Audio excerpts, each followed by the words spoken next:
Tim Hicks, the high-tech redneck. I'm coming to you today from my home in Santan Valley, Arizona. Yep, I said Arizona. So if you live outside of Arizona and you're not too thrilled with the state right now, you may just want to boycott this video.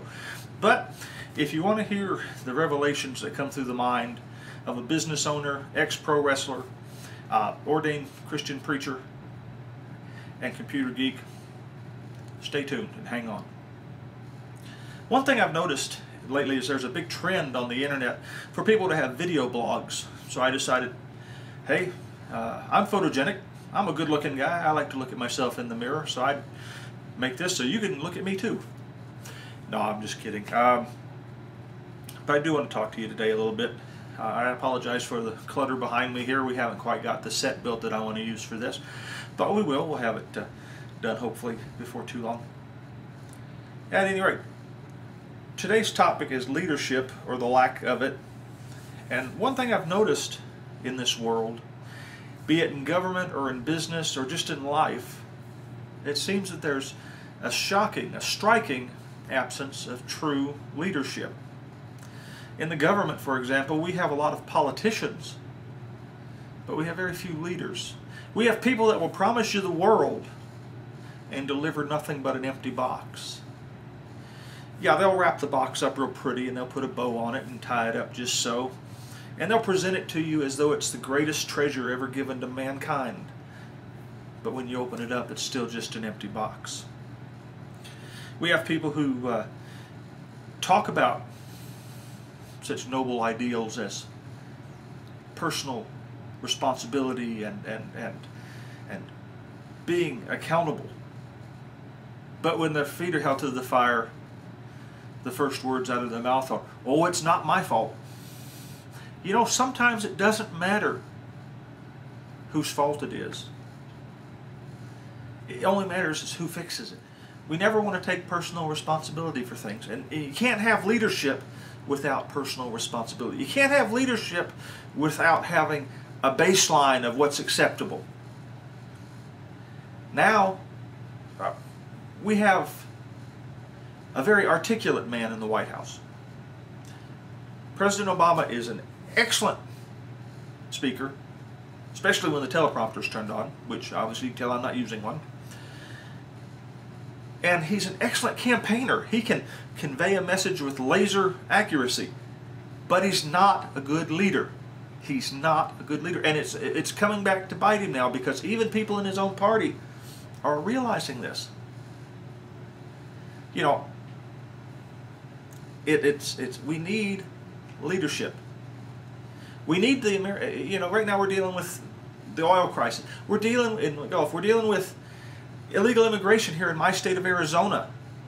I live in Arizona, obviously. Everybody wants to know what the people in Arizona think about illegal immigration, so I'm going to tell you real quick. Mexico and most of Central America are made up of screwed up governments. Drug cartels and corrupt politicians run the show. People want to leave those countries and come here to feed their families. I've got no problem with that.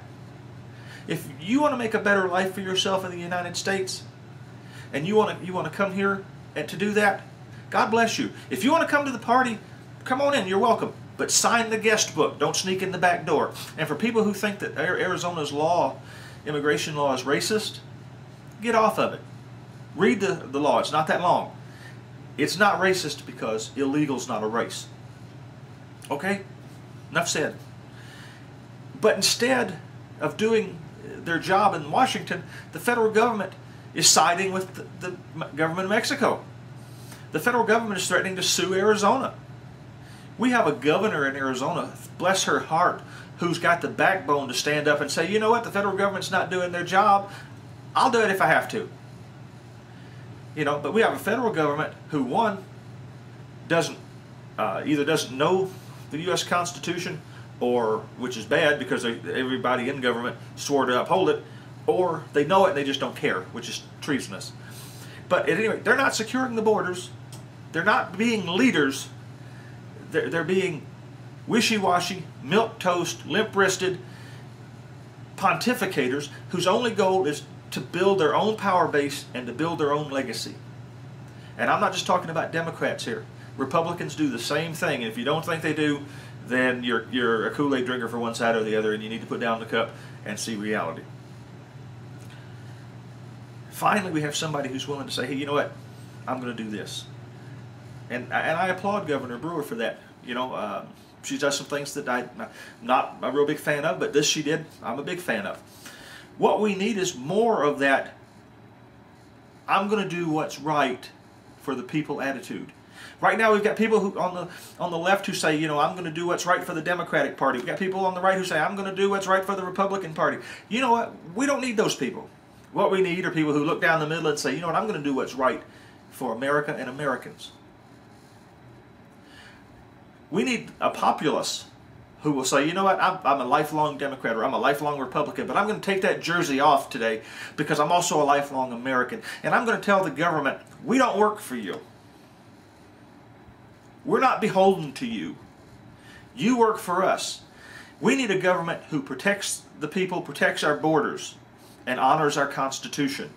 We need leaders. We need people, men and women, adult, mature men and women, who don't act like juveniles when they get out there in Washington, D.C. and whine and have piss and moan parties.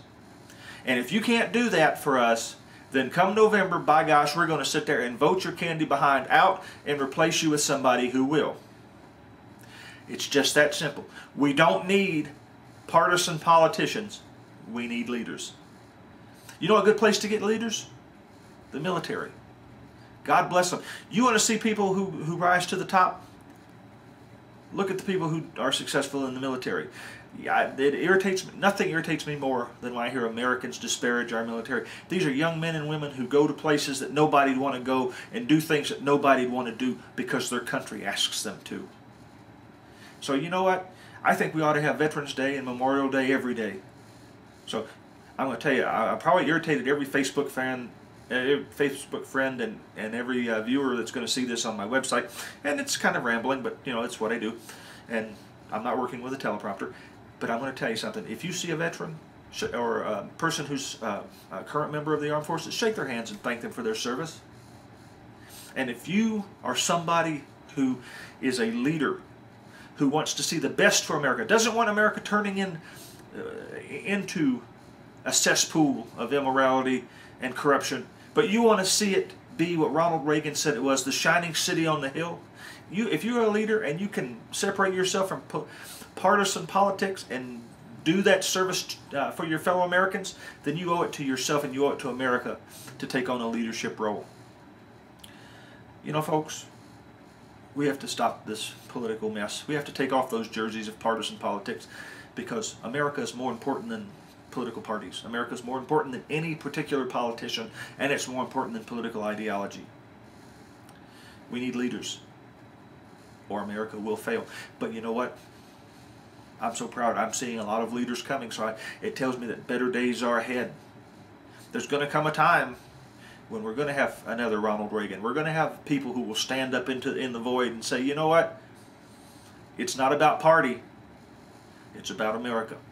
And that'll be the day, folks, when we can come back together as a truly United States. I hope you've enjoyed this first blog. I hope I haven't run everybody off. I've enjoyed producing it for you. Let me know what you think of it. And until next time, take care and God bless.